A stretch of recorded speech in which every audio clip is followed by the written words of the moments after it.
El título del cursillo es de la apologética a las apologías.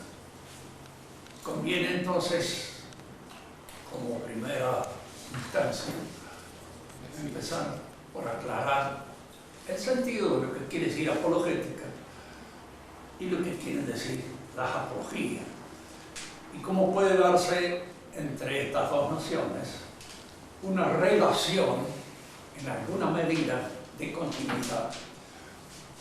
La apologética es una ciencia, es anterior incluso al desarrollo de la teología. Se la suele llamar también preámbula fidei, porque es el antecedente inmediato del conocimiento ya teológico de la fe. De manera que podríamos decir, para ser más exacto, que la apologética se sirve fundamentalmente de la filosofía, con el objeto de aclarar todos aquellos principios que en alguna medida sirven para la posterior comprensión de lo que es la fe. Empecemos por algo que para nosotros es un poco obvio, pero que no lo es para la persona que a lo mejor no tiene fe. La apologética siempre da una serie de razones con el objeto de ir facilitando el acceso a la fe por vía racional. En el hombre es necesario comprender para creer. La fe misma es algo propuesto, indudablemente, a la adhesión confiante del creyente, pero lo que se le propone como objeto de fe es algo que no repugna a la inteligencia del creyente. Si repugnara a la inteligencia del creyente, no habría fe, porque la fe formalmente es inteligente. Digo formalmente, haciendo esta clara distinción entre formal y material. Formalmente es inteligencia, comprensión de lo que Dios revela. Materialmente está dependiendo la fe de la voluntad, porque es la voluntad la que quiere creer, y en tanto quiere creer, se abre a las posibilidades de la fe. El que no quiere creer, no cree. Indudablemente se cierra, se clausura, para que los objetos propios de la fe no penetren en él. Ahora bien, ¿qué es la fe? Es importante establecer esto para indicar primero su diferencia, que en la actualidad hay mucha confusión. No hace mucho yo leía en un documento pontificio de que tenemos la misma fe que los mahometanos y la misma fe que los judíos con respecto a la existencia de un Dios único. Es decir, todos estos que se van a llamar religiones monoteístas coincidirían en la fe con respecto al objeto fundamental de la fe, que es la existencia de un Dios único. Hay indudablemente en esta afirmación una serie de equívocos que es conveniente aclarar. No podemos tener la misma fe si nosotros seguimos al pie de la letra las enseñanzas de nuestro catecismo, pues la fe es un don sobrenatural de Dios que forma parte de ese organismo sobrenatural que constituye la gracia. Si los judíos tienen la misma fe que nosotros, están en gracia como nosotros, y los mahometanos también, cosa que desde el punto de mira teológico católico no es posible.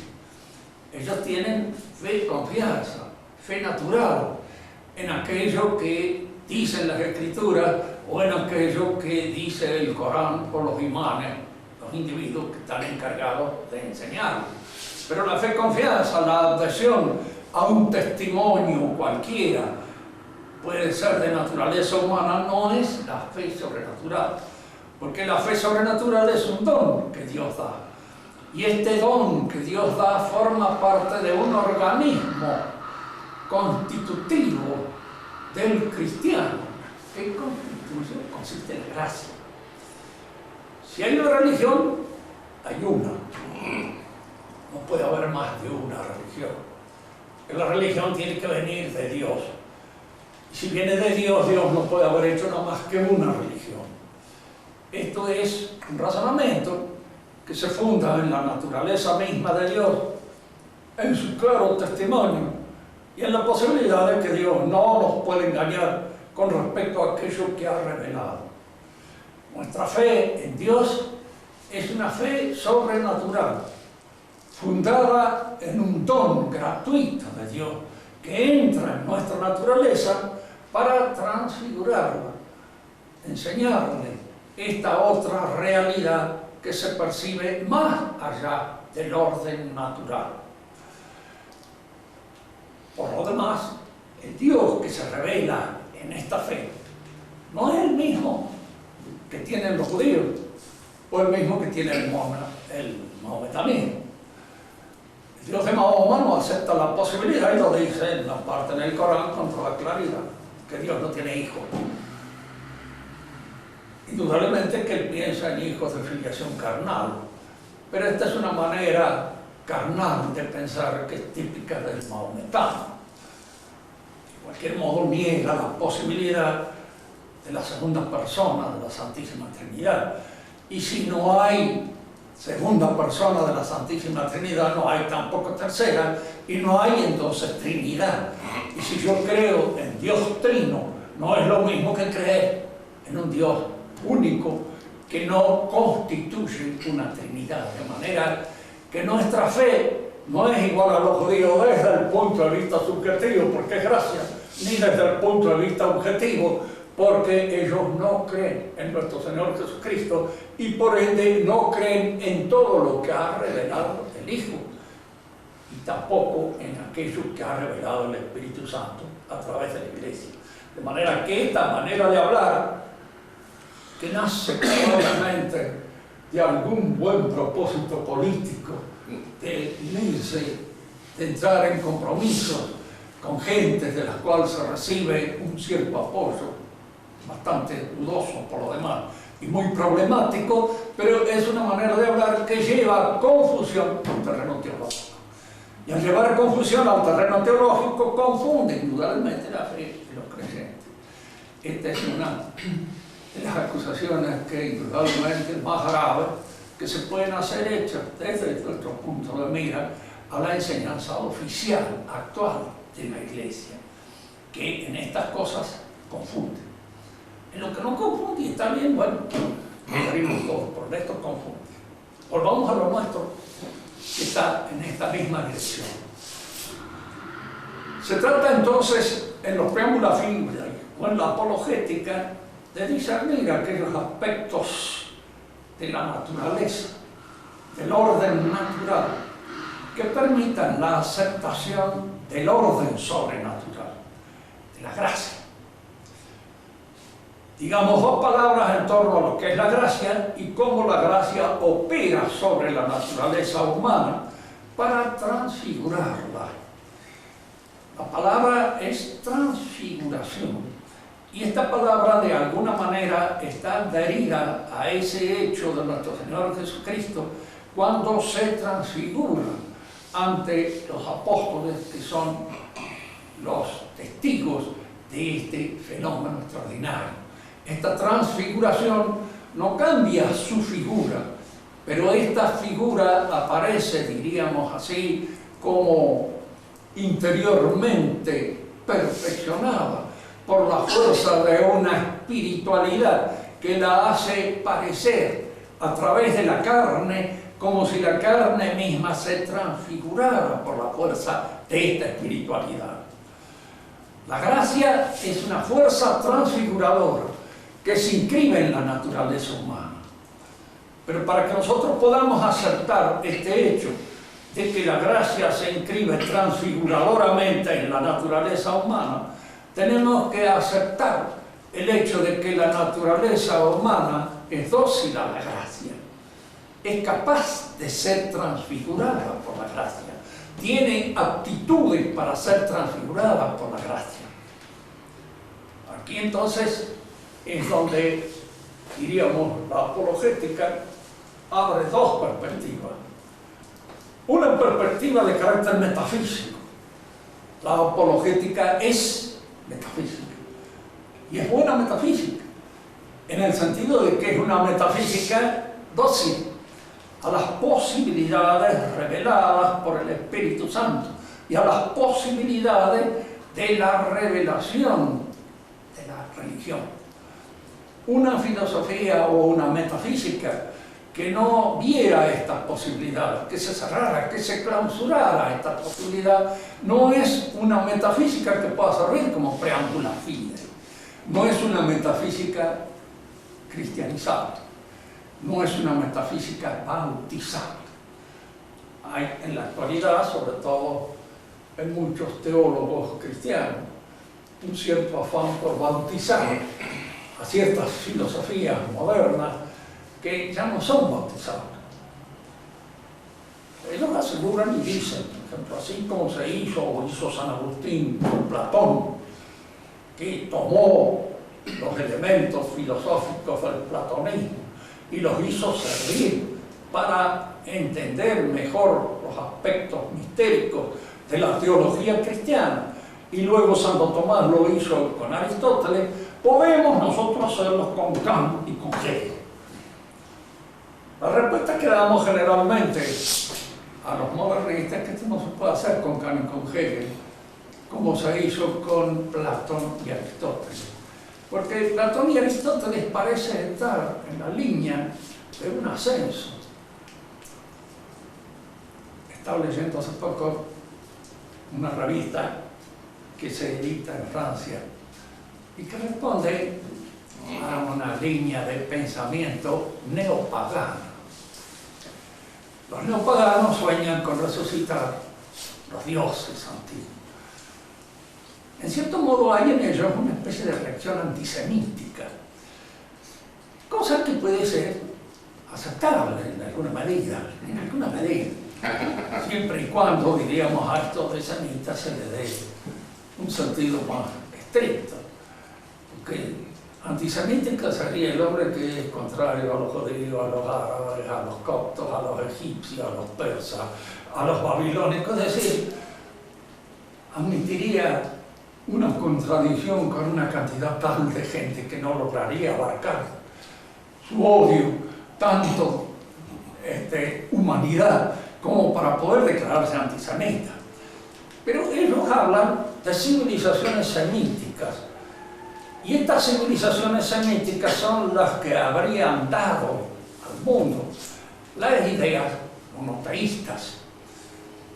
Si nosotros queremos de alguna manera evitar la influencia de este semitismo a través del cristianismo, a través del islam, a través del judaísmo, no tenemos más remedio que retornar a nuestras raíces paganas, que son greco-latinas. Hay aquí en este razonamiento un aspecto falso. Este aspecto falso está en el hecho de que desconoce la revelación. En primer lugar, el cristianismo no es producto del judaísmo. No es un producto judaico. Es una revelación que los judíos recibieron. Pero la revelación no es producto de la raza del pueblo, de la nación judía. Es hecha por Dios. Y hasta tal punto está claro en la historia misma de que esta revelación no es propia del pueblo judío, que el pueblo judío no la aceptó en toda su, diríamos, plenitud cuando el advenimiento de nuestro Señor Jesucristo. ¿Por qué el rechazo de los judíos a Cristo? No de todos los judíos, porque los judíos fundaron la Iglesia Católica, como muchos de ellos, israelitas, los que adhirieron a Cristo. Pero los que no adhirieron fueron muchos más. Y en cierto modo fueron las autoridades organizadas del pueblo judío. Hay aquí un pequeño misterio que conviene así de entrada señalar. judío es un pueblo que recibe la revelación como pueblo. Y hay que buscar en este orgullo nacional el fundamento de su fuerza y al mismo tiempo el de su debilidad.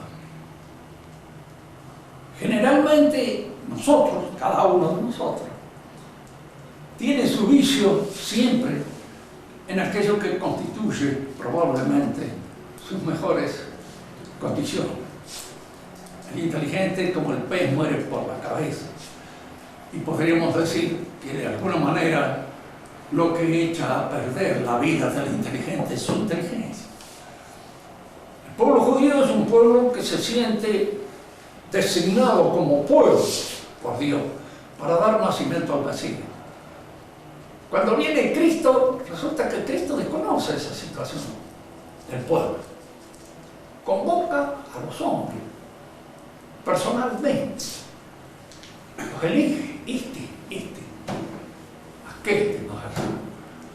Y el que de alguna manera manifiesta su buena voluntad, ese se hace cristiano. Y ese es cristiano. Porque Dios puede hacer hijos de Abraham, de la misma piedra. Lo dice en el Evangelio. Así, no es el hecho de ser hijo de Abraham o descendiente de Abraham lo que en alguna manera supone la organización de esta nueva institución que es la Iglesia Católica. Es la persona convocada, es el hombre convocado. Por eso se dice que la Iglesia Católica es una organización constituida por personas. Personal, no es nacional. El judío es nacional. Y de alguna manera su separación es por orgullo nacional. Y de algún modo esa separación está adscrita a esa nación. El judío suelto, por ahí, es una excelente persona. Decía ya Cicerón, senatori viribonis, senatus bestia. Cada uno de los senadores es un buen hombre, pero el senado es una bestia. Y de alguna manera, en la situación de los judíos sucede esto, que personalmente pueden ser buenos, pero en conjunto son embromados, porque es el conjunto el que obra, el que actúa, y en ello siempre se ha dado esta situación. Ahora fíjense que claro, el peligro está siempre en esto, así como el peligro nacionalista es el peligro judío por antonomasia, y es el que lleva al judío a su perdición y a separarse de la fe. Al católico lo asedia el peligro personalista. Es una sociedad de personas. Y entonces existe el temor siempre en el católico que exalte en un momento determinado la libertad de la persona en detrimento de la unidad de la fe. El vicio liberal es un vicio católico. Nace en clima católico y de alguna manera se expande y se propaga en clima católico. Y es el liberalismo de lo que en alguna medida va a morir o se va a perder la religión católica. Porque la religión católica va a morir por su personalidad, por esta exaltación de la libertad personal, frente, diríamos así, a aquello que a fin de cuentas constituye el objeto de la libertad. ¿Qué es la libertad? Que no estar obligado a una cosa. La disponibilidad de poder aceptar esto o aquello, la disponibilidad de dirigirme a este o aquel lugar. Siempre en el orden del conocimiento, en las actividades espirituales, hay libertad en este sentido, son libres. Yo puedo o no entender el teorema de Pitágoras.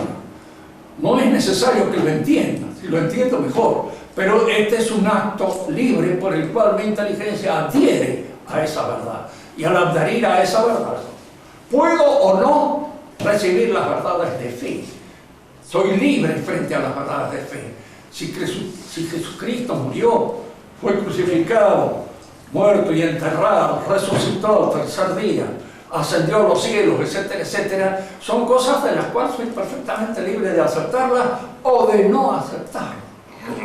Pero la aceptación de estas cosas indudablemente determina mi libertad y al mismo tiempo me adhiere a mí a una serie de verdades que constituyen desde ese momento un elemento transfigurador aceptado por mí.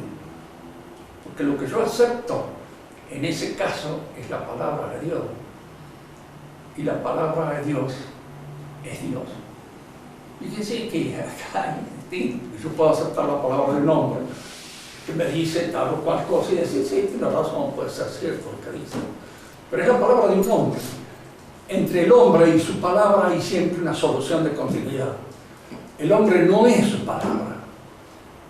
Esas palabras pueden ser engañosas, pueden ser creadas de una manera hipócrita, pueden ser dichas de una manera contraria a su verdadero índole.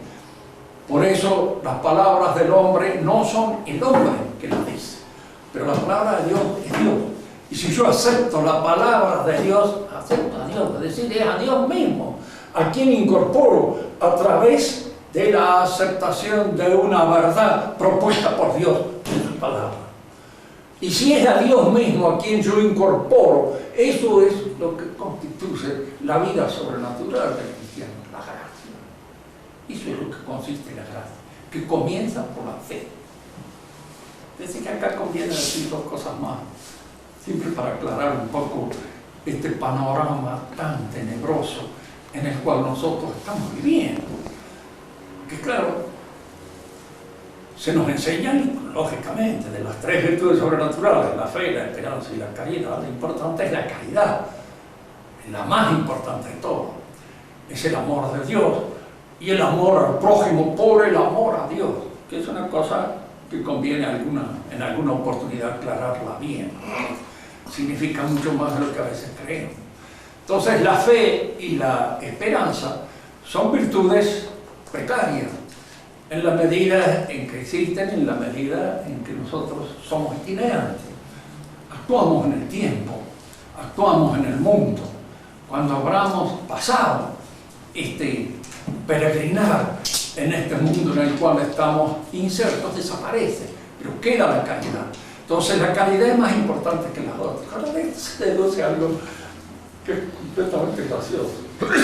Que claro, la caridad es amor, es el amor a Dios. Entonces ahí se deduce de que el amor es más importante que la fe y que la esperanza. Y por ende el amor es ciego. Para decirlo en términos un poquito más accesibles, es estúpido. Se llama cualquier cosa. Entonces se incita allí al amor de los hombres. Debo amar al judío, debo amar al maometano, debo amar al hereje, debo amar al que se separa. Amarlo, el amor, todo. La caridad.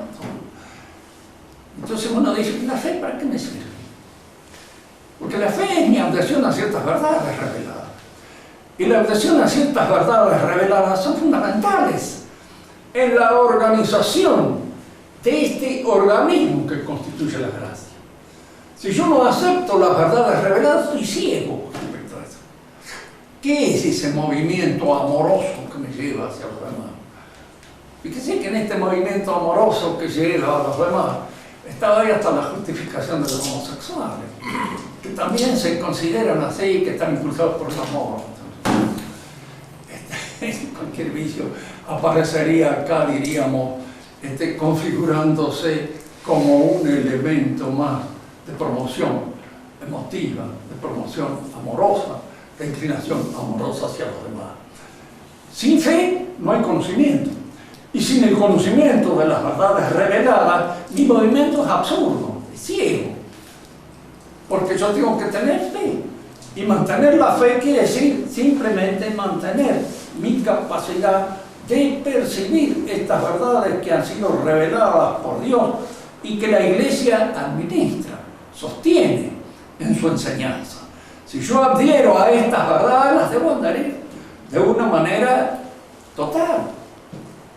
De esa manera en que hoy se califica un tanto despectivamente como fundamentalista.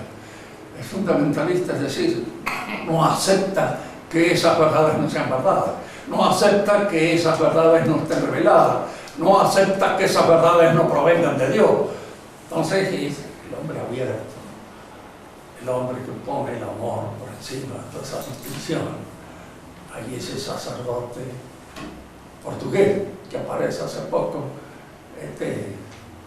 dándole un cierto parabién a este premio Nobel que salió, que es un blasfemo inmundo, porque podría no haberse ocupado de nuestro Señor Jesucristo. Tiene ganas de escribir cuestiones eróticas, escríbala y a mil cosas, y que están mejor promovidas eróticamente, que puede estar Nuestra Señora, que puede estar, diríamos, cualquiera de los elementos que pertenecen al orden católico. Fíjate.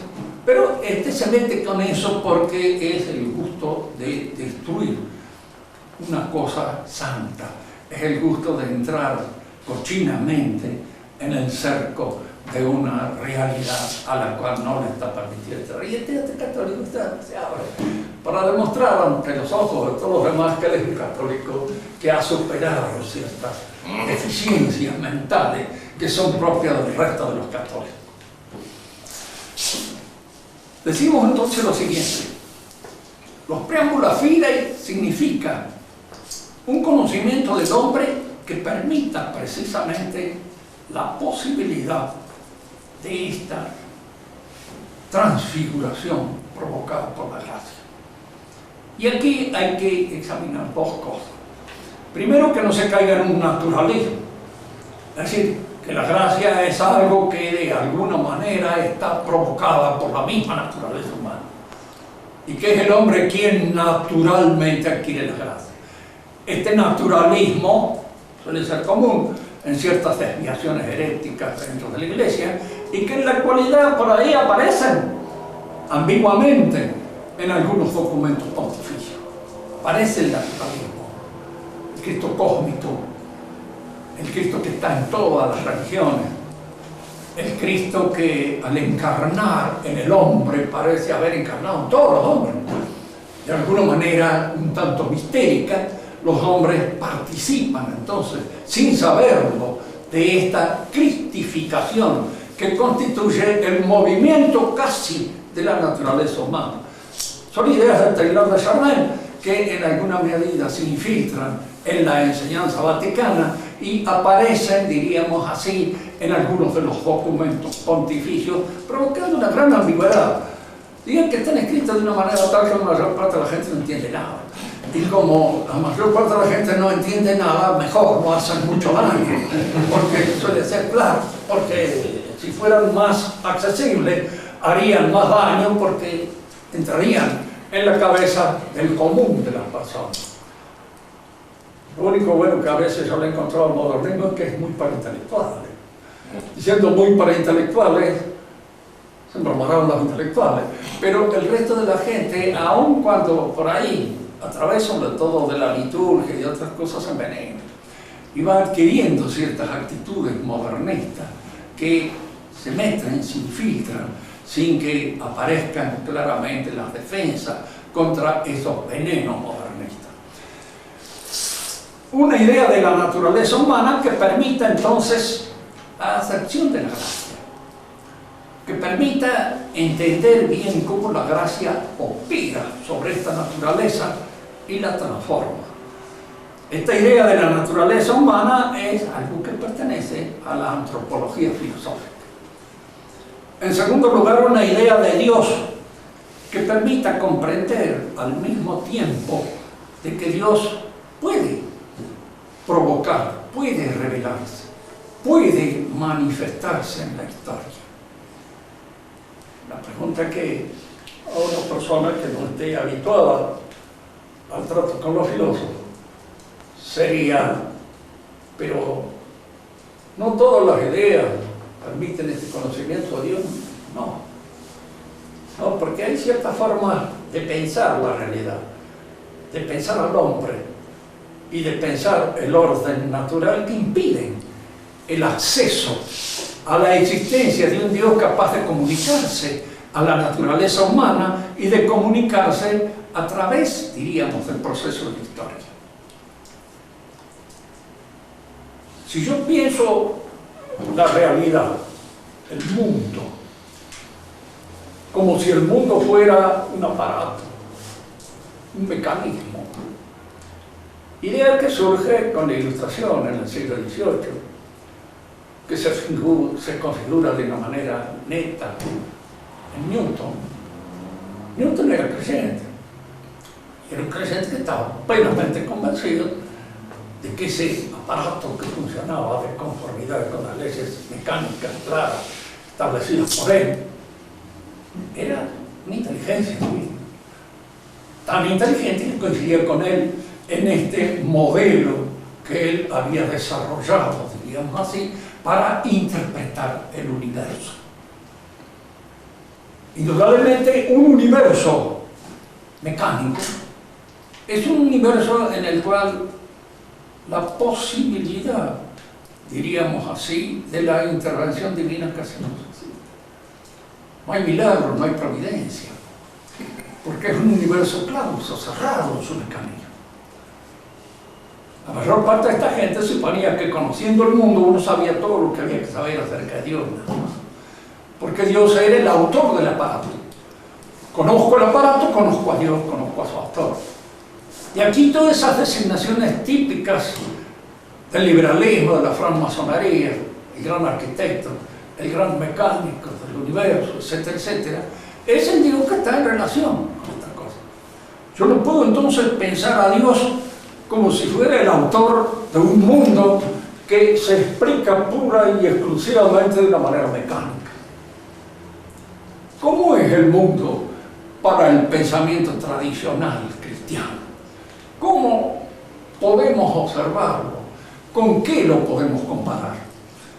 La comparación que a mí se me ocurre que es la más adecuada y la que me permite señalar mejor la naturaleza divina e interpretar las posibilidades de esta intervención histórica de Dios a través de la historia y a través de la historia en la relación íntima con los hombres, es de que el mundo debe entenderse como un poema, como un discurso que está pronunciando una Aida, un poeta.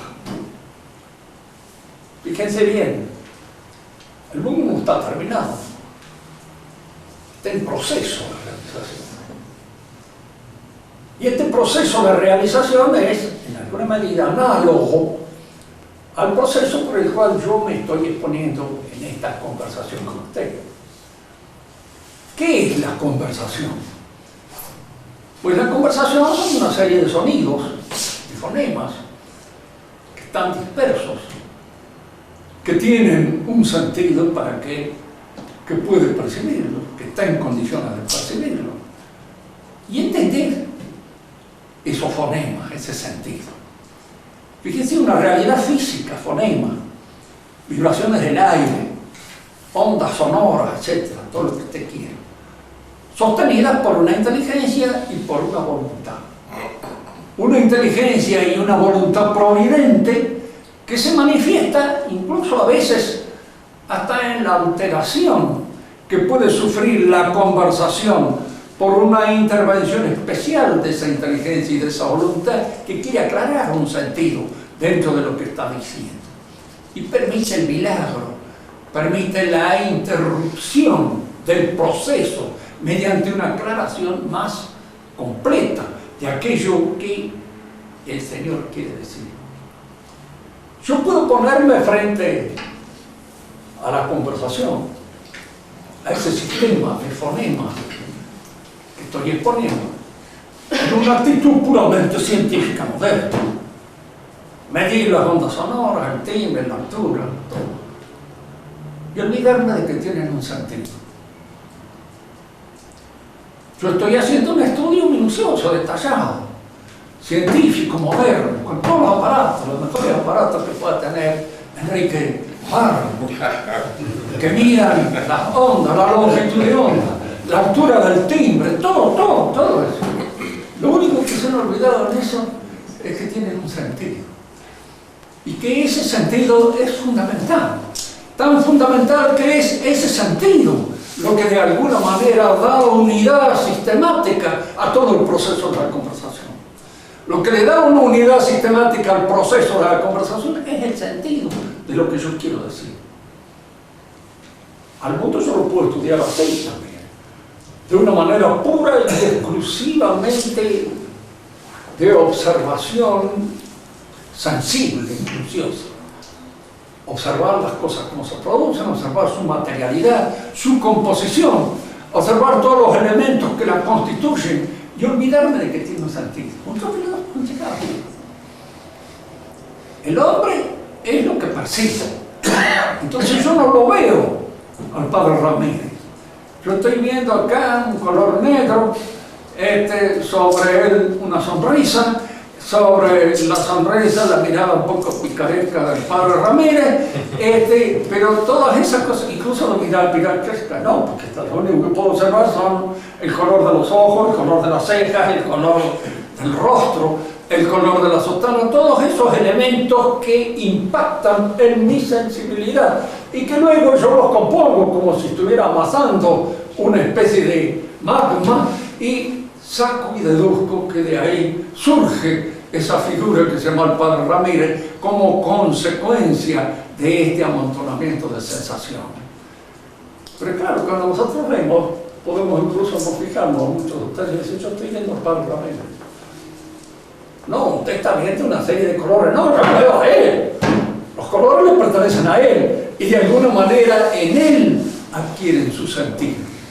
Pero usted no lo puede ver a él porque el padre Ramírez no es objeto de un impacto sensible.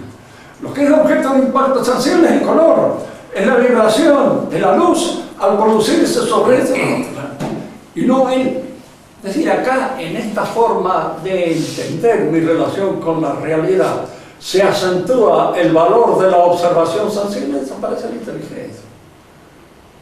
Es como si el hombre no viera con sus ojos, sino que los ojos ven y luego informan al hombre de aquellos que ven. Y el hombre luego no sé cómo diablos llega a la conclusión de que lo que está viendo son hombres, son seres, son figuras, de lo que está viendo son... Había una discusión entre un astronauta soviético y un, ¿cómo se llaman estos médicos que estudian? Neurólogos. El neurólogo era creyente y el astronauta no. Y le decía el astronauta que yo he viajado por todas partes, he ido hasta la luna y no he visto a Dios en ningún lado. Qué curioso, dice el neurólogo. Yo he abierto cerebro, he analizado bien el sistema nervioso, no he visto jamás la inteligencia.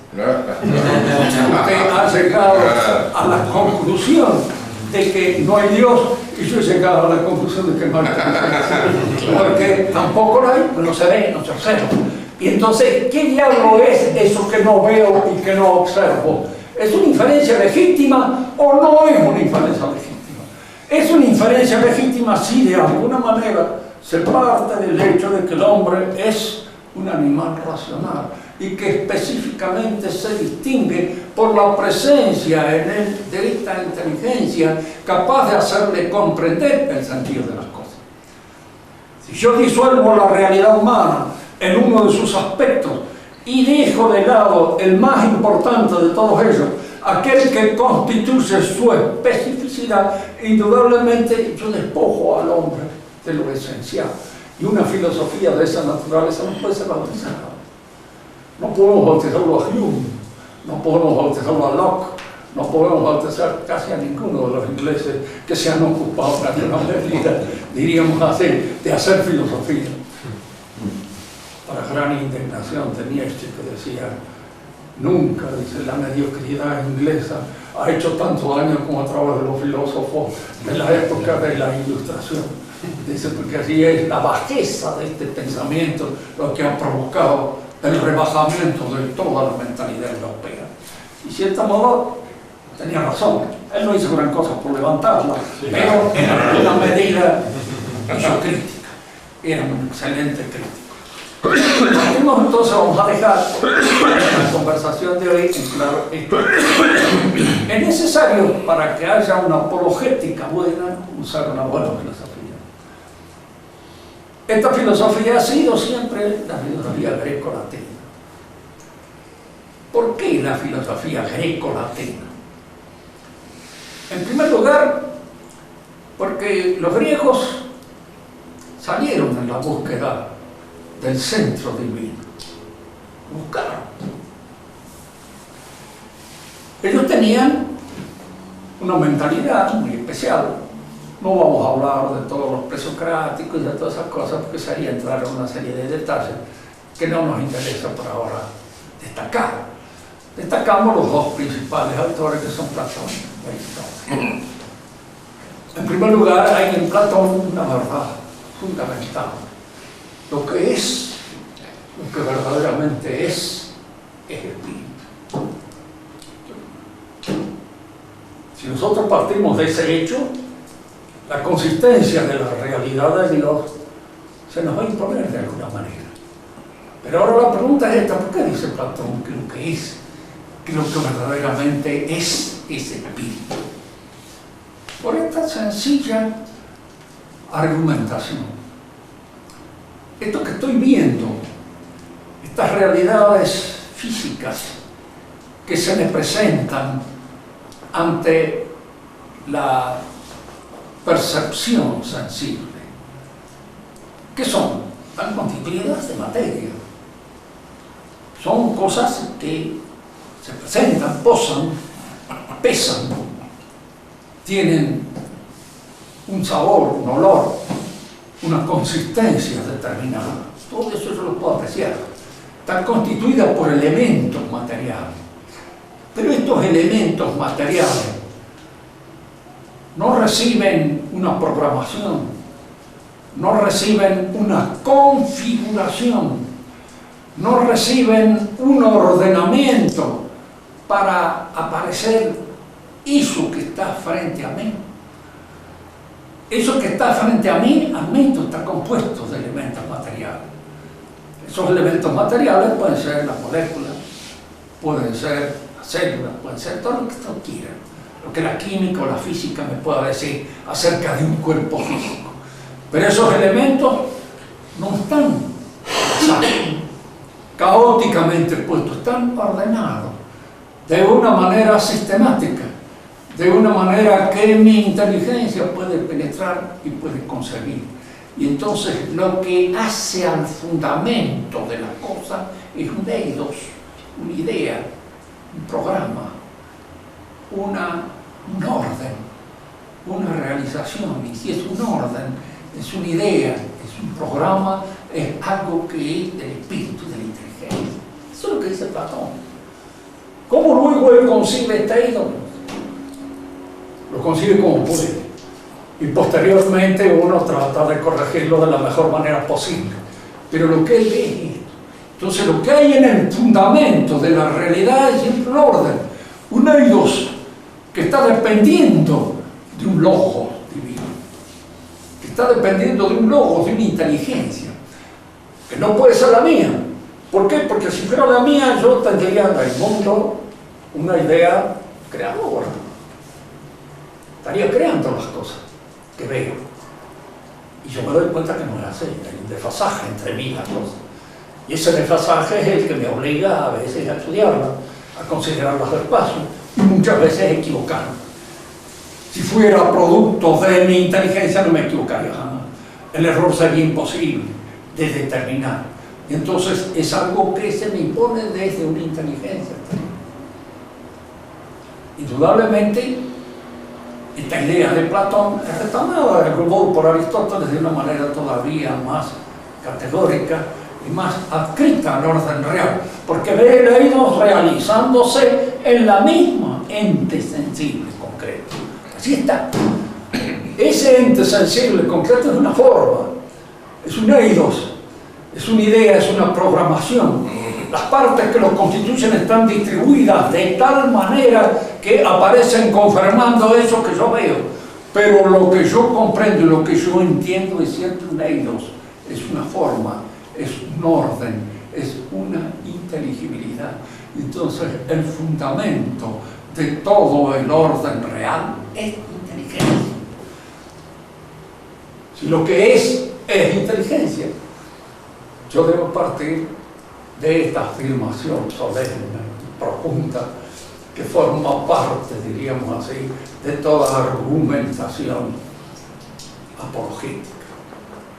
En el fondo hay una inteligencia. Fíjese, cuando nosotros a veces llegamos a la conclusión, decimos que no hay nada. El ser es la nada, dirán los partidarios de una teología apofática, porque no es este ni aquel ni el demás. Es todo y es nada. Y si es todo y es nada, está formado dialécticamente por todo y nada. En cambio, el ente, cada uno de nosotros, es este ente y no es ninguno de los otros entes. Y entonces así, dialécticamente, se confirma, la única realidad es el ente físico. Pero eso es confundir el ser real, el ser extramental, la inteligencia divina con una idea universal de ser. Es confundir lo óntico con lo lógico. Es una confusión muy común en los filósofos, una confusión muy común que nos lleva a esa gran filosofía lógica que es la de Hegel. Hegel mismo le llamó a su ontología lógica. ¿Por qué? Porque es una lógica, no cabe ninguna duda. ¿Para qué discutirle más? Lo que él ve es una lógica. Y lo que él establece es una lógica.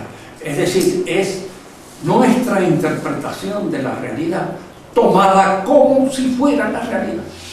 Cuando no es la realidad, sino nuestra interpretación de la realidad. Hay que partir entonces de este hecho. En el fondo, en el fundamento de todo lo real, no es la nada, es la inteligencia.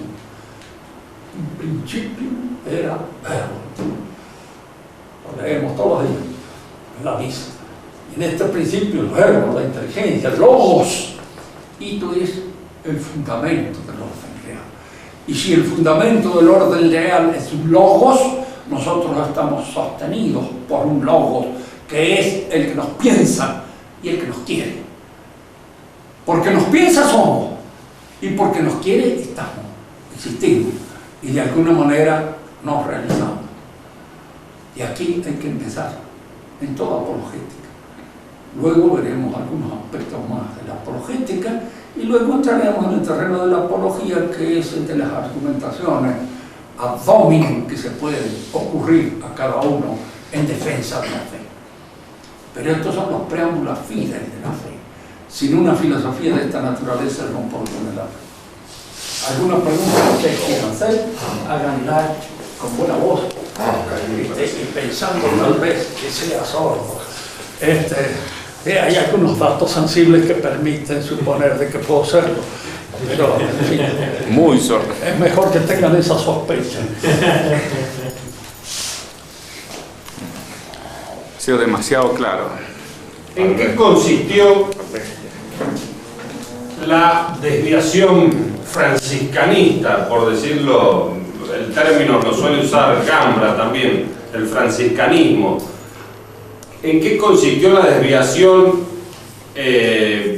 voluntarista, digamos, en la visión de esta fundamento de la inteligencia, de esta primacía? El voluntarismo nace en Europa a fines de la Edad Media, con un pensador inglés otra vez también, Ockham, que en cierto modo es así el que lo arriba. Ockham, en cierto modo reaccionando contra el excesivo gusto por las distinciones de Duns Scotus, llega a una simplificación total en su concepción del ente. Para la vieja ontología, el ente está constituido por sustancia y accidente, por ser y esencia, por materia y forma. Estas distinciones, indudablemente, no son separaciones.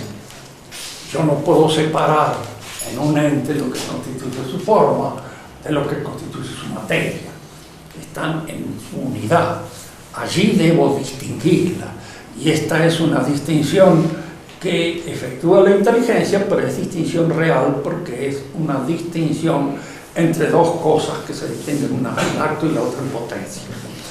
De cualquier modo, Duns Scotus es el que exagera estas distinciones. Yo me acuerdo que en cierta oportunidad había un profesor, Salgado, López Salgado se llamaba. Había sido cura, había dejado ser cura, pero era un tipo que tenía su buena escolástica. Pero era una menos de distinguir también, y se ve que había leído mucho a Don Scott, ¿no? Yo entonces le digo, en una oportunidad que estaba distinguiendo demasiado, pero no se olvide del dicho de Santo Tomás, non al pedus son distinguenda. Le digo, no distingamos acá, por el gusto de distinguir. Entonces, esta actitud tomó otra con respecto a las distinciones hechas por Don Scott, que distinguía mucho, distinguía demasiado. Y entonces él simplificó. El ente uno. No está distinción de sustancia, ni de accidente, ni nada. Las distinciones son reales cuando son separaciones. Efectivamente usted se distingue de él. Son dos cosas. Entonces en toda distinción hay dos cosas. Pero si yo entro con esa simplificación, destruyo la ontología. Toda la ontología. Toda la primera parte de la metafísica queda destruida. Y entonces no tengo una posibilidad de acceder a Dios por el camino del conocimiento del ente físico. Y si no tengo una posibilidad de acceder a Dios por el camino del ente físico, yo destruyo la posibilidad de toda argumentación capaz de darme una idea de lo que es Dios. Entonces, si mi inteligencia no puede admitir lo que es Dios, ¿cuál es su relación con Dios? Vale aceptar su voluntad. Dios puede hacer que un círculo sea cuadrado. Dios puede hacer que un pecado no sea pecado, porque es omnipotente. Y al ser omnipotente, en él la voluntad está sobre la inteligencia. Es decir, tienen una concepción catastrófica de la omnipotencia divina. Y no entienden de que la omnipotencia supone la omnisapiencia, el saber, la inteligencia suprema. Dios no puede querer tantas tonterías, porque no es omnipresio. Y entonces, de ninguna manera, un círculo puede ser cuadrado, ni un pecado puede ser una cosa buena. Sí, en realidad es un pecado. Dios no admite eso, porque su potencia, su voluntad, no es que esté limitada por su omnisapiencia, sino que está iluminada, sostenida por su omnisapiencia. Y hay aquí esas distinciones. Entonces usted cree que la omnipotencia divina está limitada por la inteligencia divina. No, yo no creo que esté limitada, creo que está iluminado. Pero que la omnipotencia divina es inteligente y no es imbécil. El que es imbécil puede ser usted, pero no la omnipotencia divina. Entonces, esa posibilidad nadie se la quita. Pero Ockham era así, un poco con esa simplificación típica del británico que le gusta actuar. El británico es hombre de acción, fundamentalmente. Entonces le gusta ir derecho al grano. Y dejémonos de pararnos entre estas distinciones. Pero sin esas distinciones, nuestra inteligencia no funciona. Prepara el santo. Ese es el problema. Entonces, ese voluntarismo nace de eso. En el mahometanismo hay un voluntarismo total, absoluto, completo. Por eso hacer la voluntad de Dios para los mahometanos puede ser cualquier cosa: asesinar a un niño, meterle una dinamita en el trasero, hacerlo volar en 50 pedazos. Todas esas son cosas que ellos no los detienen, porque si la voluntad de Dios está expresa en el mandato del imán, adelante. Sí, lo grave a veces de ese fanatismo absurdo en el que se puede caer cuando se exalta la voluntad en detrimento de la inteligencia. Ahora, en Duns Scotus no estaba un poco este problema ya. Entonces, En Duns Scotus no había un cierto escepticismo. En Duns Scotus es al contrario, hay un exceso de distinciones inteligentes. Duns Scotus creía que todas esas distinciones suponían al mismo tiempo distinciones reales. Y confundía las distinciones reales de las distinciones que son puramente de razón. Pero entrar en estos terrenos entra en la metafísica. Sí. Hay que hacer, porque en el terreno de las distinciones, yo siempre le digo a Álvaro cuando él enseña lógica de insistí mucho sobre eso porque es importantísimo. ¿Cómo se distingue? Porque la tendencia nuestra es a distinguir lo que está separado.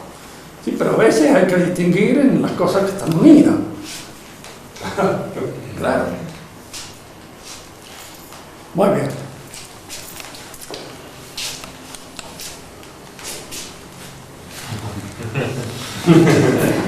Ancho fuerte, ahora es ancho fuerte.